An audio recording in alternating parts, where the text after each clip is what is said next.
ومن أحسن قولا ممن دعا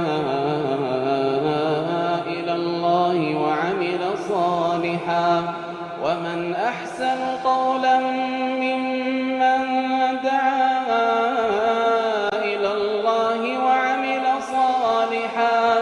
وعمل صالحا وقال إنني من المسلمين.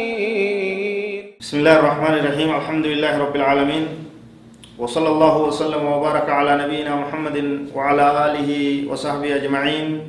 أما بعد، دعوتك إنك بجمو السلام عليكم ورحمة الله وبركاته.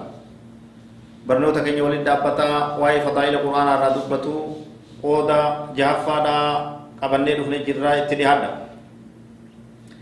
واي سنمو فضل المعوذتين صدركاج المين فضلي سورة قل أعوذ لميني كان رادبا.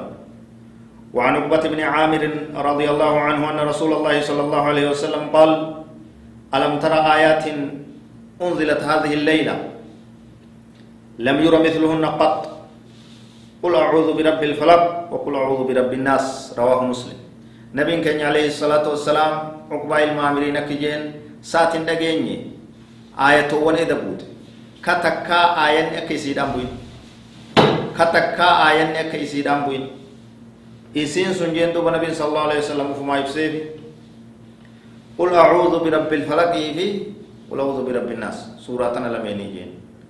قل أعوذ برب الفلق يجون قل جي أعوذ ننتي فما برب الفلق ربي بري بري بري تسانيتي ربي بري سن أمي بري سن بري سين انتي فما دبين دير تولا هنگا دو مسورات.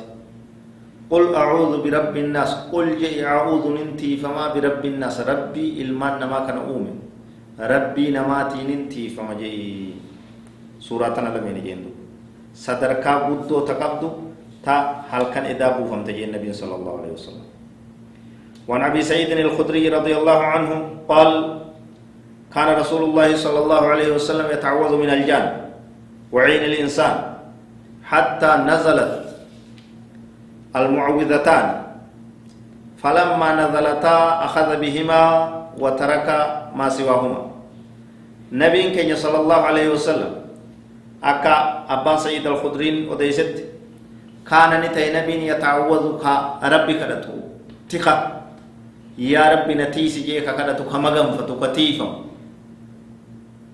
من الجان جنرا وعين الإنسان إجنما همتو بدرا يا ربي نتيسي جيكا كدتو تري دعينا نكادت ربي كدتو هنگا قل أعوذ لمن موتت سندورة دعينا ربي كدتو يا ربي همتو إجنما نراكبي يا ربي إجنما رنتيسي أعوذ بالله جيكا كستي مغم فتو إجا جني رايس كسي مغم هو قل أعوذ برب الفلق قل أعوذ برب الناس ربوته أخذ بهما إسان لمن قبط إسان ملمن قرأ وترك ما سواهما سنبو دوان برور إيسد دعاء إلي برو تدوران تعوذ تون ديسه سورة متنا لمن قرأ اتسيني يجو تن ملمن قرأ يجو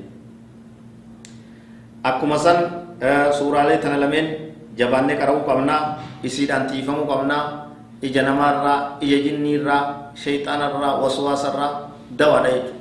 Nabiin keenya alayhi salaatu wassalaam sihiriin itti godhamtee yahudiin sihirii itti gootee bishaan isaanii keessatti hiitee darbitee suuraa tana lameen qaraanii sihiriin sun irraa hiikamte jechuudha. Dawaadha quraanni rabbii waa hundaa'u jechuudha. Tanaaf haffazaa qara'aa ittiin wal'aanamaa ittiin wal'aanaa quraan rabbii irratti jiraadha. Wallahu a'lam wa sallallahu wa sallam ala nabiina Muhammad wa ala alihi wa sahbihi ajma'in. والسلام عليكم ورحمة الله وبركاته.